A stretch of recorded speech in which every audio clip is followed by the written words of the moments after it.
Cidade Universitária. As principais ações e acontecimentos da Universidade Federal do Maranhão. Cidade Universitária. Cidade Universitária.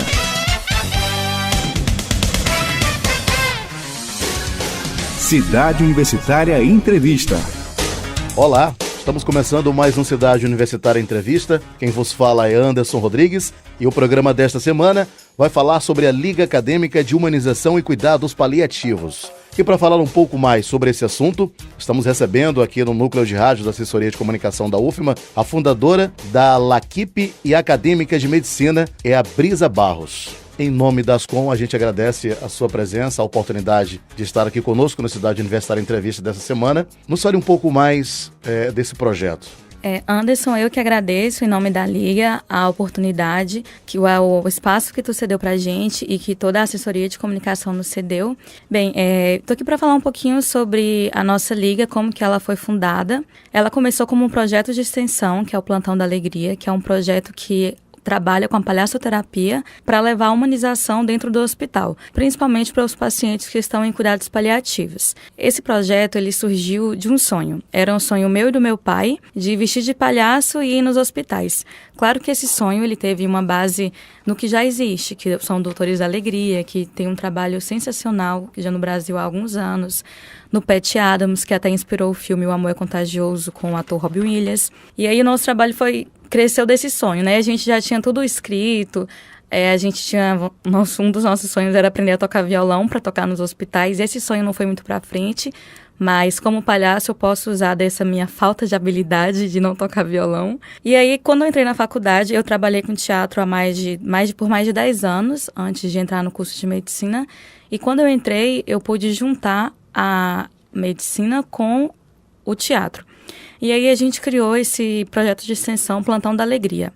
Nós entendemos que para promover saúde, que é o intuito do projeto, a gente precisa trabalhar com as demais áreas da saúde, que é a enfermagem, a psicologia. A priori, nós abrimos o projeto para outros cursos, mas não houveram inscrições. A gente tentou com a nutrição, com a farmácia, com o curso de teatro. E nós estamos sempre expandindo os cursos que poderiam participar.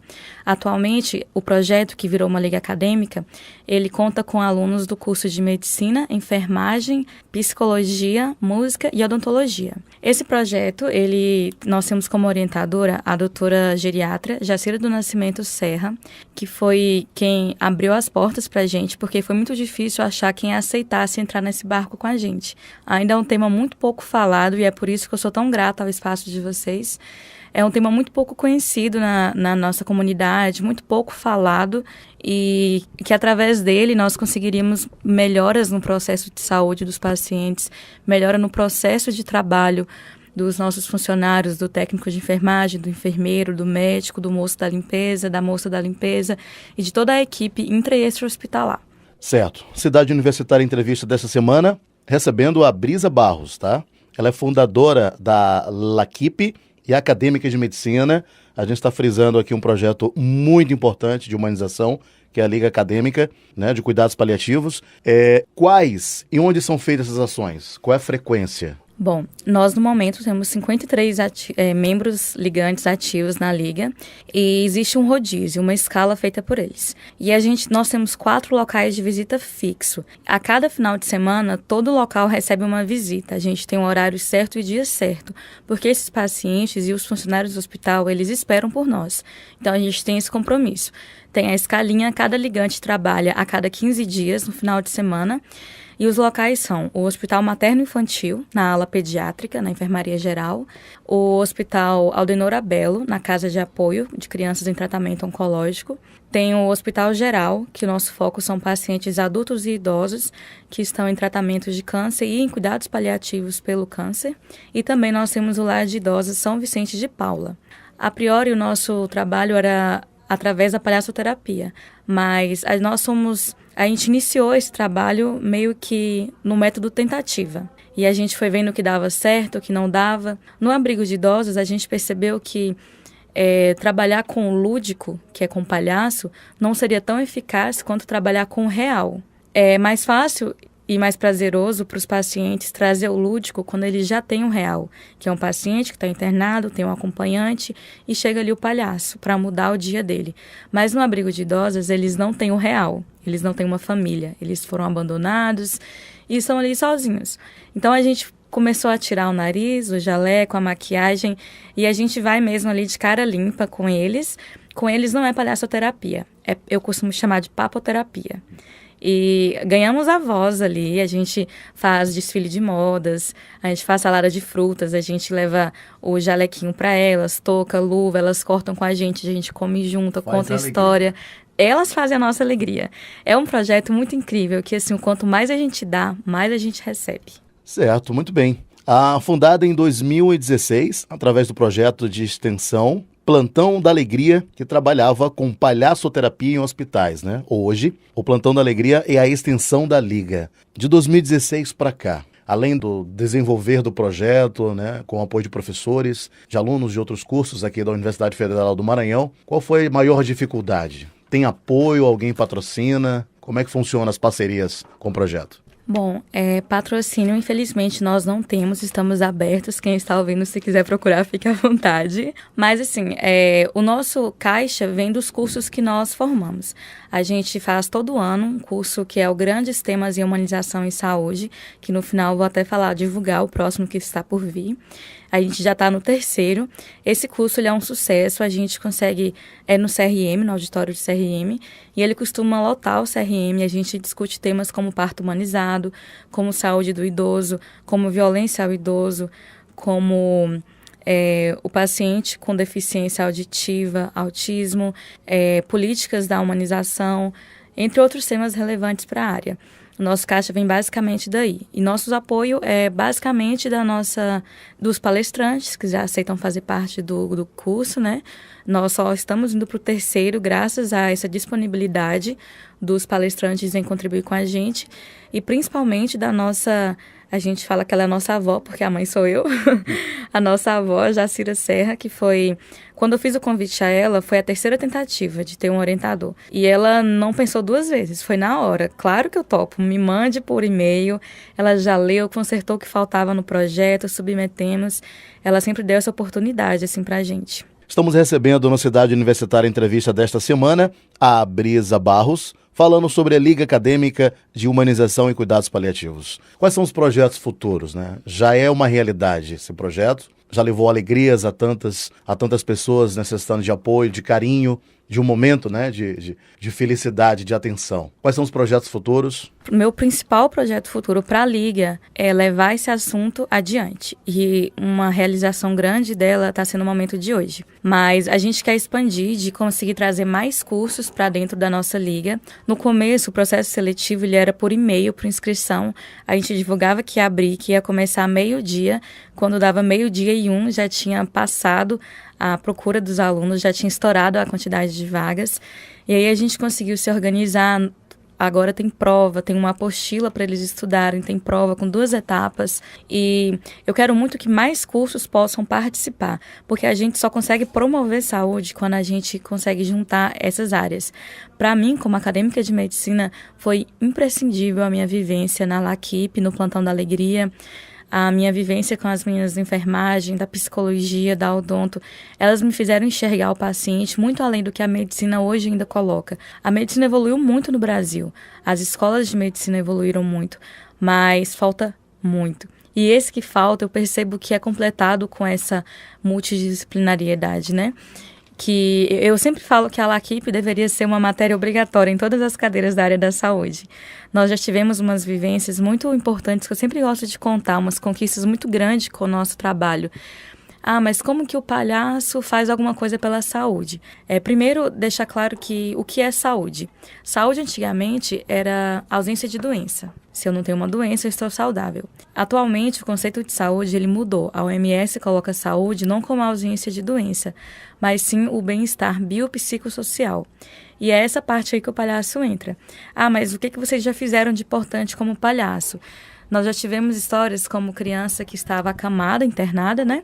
E se negava a fazer a fisioterapia. E aí, quando a gente passando pelo corredor do hospital, não é toda ala que a gente pode entrar. Algumas alas estão em isolamento por conta de infecção. E aí, uma dessas visitas, uma fisioterapeuta chamou a gente e pediu, por favor, para a gente entrar, para ver se conseguia animar um pouco essa criança. A gente saiu de lá com a criança fazendo a fisioterapia. Então, assim, se isso não é importante, eu não sei o que mais é importante na área da saúde, né? Eu ia te fazer essa pergunta.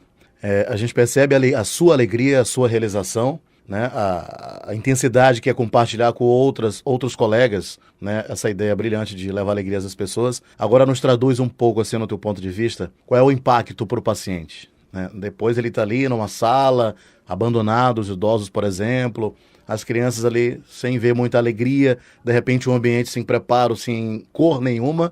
Qual é o impacto para os pacientes? Nos traduz um pouco esse momento. Eu achei incrível o senhor ter falado isso da cor, porque enquanto tu perguntava, era exatamente isso que eu estava pensando. Eu estava lembrando das visitas e me veio à mente um ambiente preto e branco e as cores voltando quando a gente passa pelo corredor. No materno infantil, por exemplo, que é um local que eu amo fazer visita, eu amo criança, eu me sinto uma criança, mas eu não tenho idade de criança. Eu chego na visita e acabo brincando tanto com eles que eu saio de lá destruída, porque a gente não aguenta mais as mesmas coisas que eles, né? Mas a gente, no começo das nossas visitas lá, eles tinham alguma resistência, alguns ficavam envergonhados, e aí chegou o tempo em que a gente chegava lá um pouquinho antes das 2, que é o nosso horário de trabalho, 2 horas da tarde do domingo, e aí tinha fila no banheiro para tomar banho para esperar os palhaços. E aí o corredor do hospital vira uma festa. E criança pula no colo, e a gente finge que aguenta carregar, e senta todo mundo junto no chão. Na hora de ir embora, é uma briga, porque eles não querem que a gente vá embora. O nosso foco, desde o início, não é só o paciente, porque quando a gente fala em cuidar do próximo, a gente tem que entender que o próximo não é só quem está doente fisicamente ali, acamado, internado, quem tem um prontuário do hospital. O acompanhante, ele está passando por um processo de adoecimento também, principalmente quando a gente fala da pediatria ou de um paciente oncológico, porque o acompanhante, ele adoece junto. O acompanhante, ele tem os medos, ele está numa cadeira super sem conforto, ele está preocupado em voltar para casa porque ele tem outros filhos em casa. Então, eu sempre instruí os meninos, a gente sempre conversou sobre isso, de cuidar não só do paciente, de ter uma visão geral dentro do hospital. O paciente é nosso foco, a gente também traz ele para jogo. Os profissionais são nosso foco. Todo mundo sabe, isso não é segredo para ninguém, que os profissionais de saúde, principalmente a enfermagem, os técnicos de enfermeiro, eles são muito mal valorizados. Eles trabalham muito. Geralmente tem que trabalhar em mais de um emprego para conseguir pôr comida dentro de casa, conseguir dar educação para os filhos. Educação que eu falo escola, né? Porque para dar educação a gente não precisa tanto de dinheiro, precisa de caráter mesmo. E chega em casa, tem que fazer comida para filho, passa o dia inteiro em pé, fica com suas pernas inchadas, não recebe bem, é maltratada por outros profissionais. Então, a gente olha para todos eles. Quando a gente entra no hospital, a gente vira uma família só. Tinha uma enfermeira no hospital geral, ou técnica, não me lembro ao certo o que era, que ela falava que sempre trocava o plantão dela para ficar domingo, para esperar a gente chegar. Porque mudava a relação com que o paciente recebia ela, que o acompanhante do paciente passava a cobrar dela de uma forma mais amigável as coisas, porque antes o hospital era muito hostil. O plantão da alegria, ele trouxe essa cor para dentro do hospital. E assim, quando a gente teve outra entrevista aqui para falar sobre o Dia do Riso, que eu falei que assim, o riso ele nem sempre vai acontecer, porque nem sempre é ele que é necessário. Às vezes a gente precisa chorar mesmo. Às vezes a gente precisa só de um abraço, só de alguém para conversar, que é o que eu chamo muito de papoterapia. Na primeira visita do plantão, a gente ainda era projeto de extensão. No hospital geral, a gente sempre entra e pergunta qual paciente eu não posso tocar, tá em isolamento de contato ou isolamento respiratório, pra gente ter esse cuidado. E aí elas falaram, olha, tem um paciente que não pode estar em isolamento de respiratório e de contato, mas eu queria muito que um de vocês fossem ver. E aí eu coloquei a máscara, fui, mas eu não estava preparada para o que eu vi. Era um paciente de 16 anos, eu achei que fosse parecesse mais um adolescente fisicamente. E era um paciente que ele parecia uma criança de 11 anos. Ele tinha hiperdermólise bolhosa, que é uma doença que ela criam bolhas na pele e a gente perde a pele, basicamente. E a pele, como as pessoas sabem, é a principal barreira de defesa do organismo. Então, se eu não tenho pele, eu tenho muita infecção. E era o que esse menino tinha. Ele tinha amputado membros inferiores por conta de infecções e ele não queria comer. Ele era do Piauí, ele não queria comer, ele não queria fazer nada, porque ele queria estar na cidade dele. E ele tinha que estar no hospital fazendo medicação na veia. E aí, quando eu entrei, ele não olhava para mim, ele não falava comigo. E eu não sabia se ele era mudo, se ele era deficiente visual, porque ele não reagia comigo. Daí eu perguntei para a mãe dele, ele me ouve, ele fala? Ela falou, ouve. Daí foi bem difícil, porque eu percebi que eu estava mesmo sendo ignorada. E aí eu vi um boneco do Homem-Aranha na janela, foi o que eu usei de ferramenta para interagir com ele. Nós ficamos amigos, ele falou que tinha cachorro, e eu amo cachorro, eu tinha fotos de cachorros meus no celular, aí eu mostrei para ele. E aí, eu queria muito que uma outra amiga conhecesse ele do projeto, eu fui chamar ele e combinei com ele. Olha, quando a outra palhaça chegar, você vai chamar ela de nariz de tomate. E aí ele achou a maior graça do mundo. Eu avisei pra ela que ele iria chamar ela de nariz de tomate, que ela usava um nariz bem grande de palhaço. E era pra ela ficar muito ofendida, muito zangada com ele, porque criança gosta disso, dessa pirraça, né? Tipo provocar, né? Gosta demais. Ele ama palhaço, porque o palhaço ele é bobo. E a criança se acha muito esperta. O palhaço ama quando a gente erra, quando a gente fica ofendido com ele. E aí, nós ficamos tão amigos que ele, claro, não perdeu a oportunidade de zoar com essa palhaça de nariz de tomate. Ele ria muito, conversou muito. E eu prometi pra ele que na semana seguinte eu voltaria pra vê-lo. Eu usei essa tática pra ele não ficar tão ansioso pra ir embora, porque ele sabia que daqui a uma semana a gente ia se encontrar de novo. Com uma semana eu voltei como prometido, mas quando eu fui visitá-lo, eu fui perguntar por ele, ele já tinha falecido. E não era algo que eu estava preparada pra ouvir, não. A gente tem uma cultura sobre a morte bem sofrida, né? A gente não está preparada para perdas. E doeu muito, mas atrás de mim tinha toda a outra restante da equipe que estava contando comigo, né? Como que a Brisa ia reagir naquele momento. E eu aprendi muito naquele momento que a morte não precisa ser um momento sofrido. A gente pode ver o copo meio cheio ou o copo meio vazio. E naquele momento, a vida me obrigou a ver o copo meio cheio e isso me ensinou muito. Não foi uma criança que morreu, foi uma criança que antes de morrer sorriu muito, teve uns momentos de alegria muito grande, graças ao nosso trabalho. Isso é muito emocionante, isso não tem preço.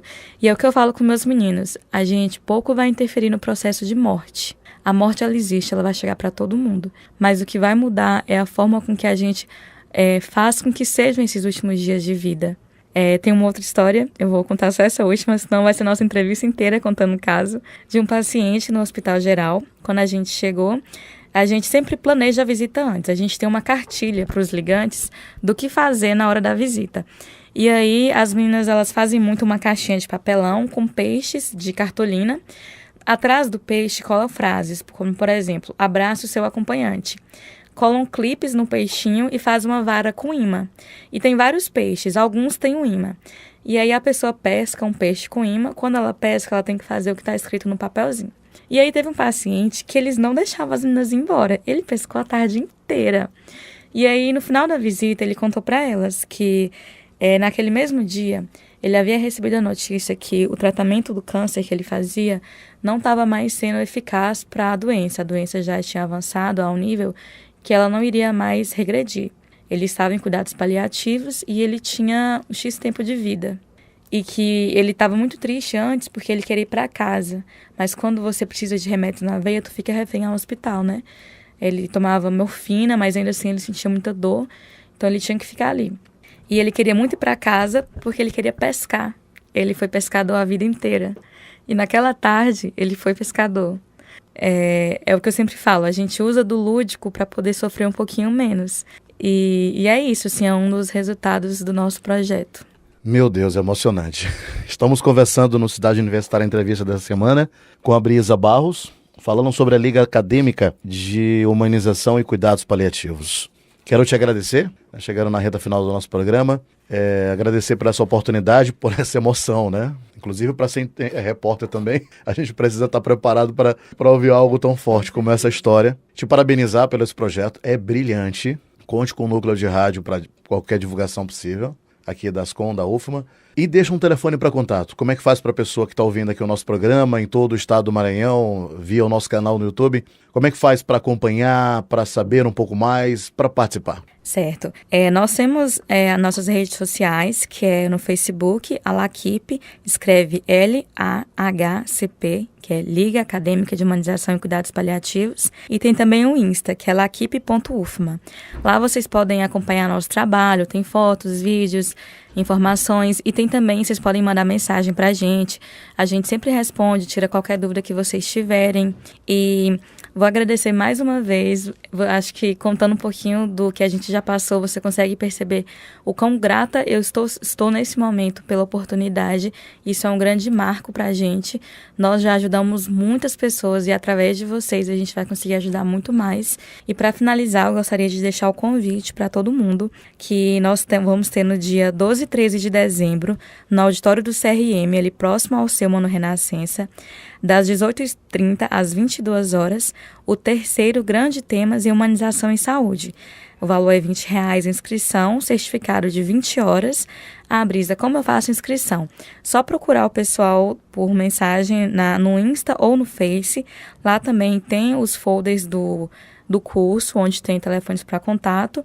E esse aqui vai trazer temas como autismo, transtorno mental, violência contra a pessoa idosa, papel do farmacêutico, odontologia nos cuidados paliativos, a atuação do som no corpo humano com o aluno da música, que trabalha a musicoterapia, que é incrível o trabalho dele, parto humanizado e o caminho para se tornar humano. Então, não percam a oportunidade, as vagas são limitadas. Entrem na nossa página e dê uma conferida. Brisa Barros, muito obrigado. Boa sorte aí na sua caminhada, no seu projeto, e de parabéns mais uma vez. Obrigada, a gente que agradece. O programa de hoje, o Cidade Universitária Entrevista, falou sobre a Liga Acadêmica de Humanização e Cuidados Paliativos. Conversamos com a Brisa Barros, com produção de Adriana Menezes e coordenação de Marcos Belfort, Anderson Rodrigues para o Cidade Universitária Entrevista. Até a nossa próxima edição. Você ouviu Cidade Universitária Entrevista, uma produção da Assessoria de Comunicação da Universidade Federal do Maranhão.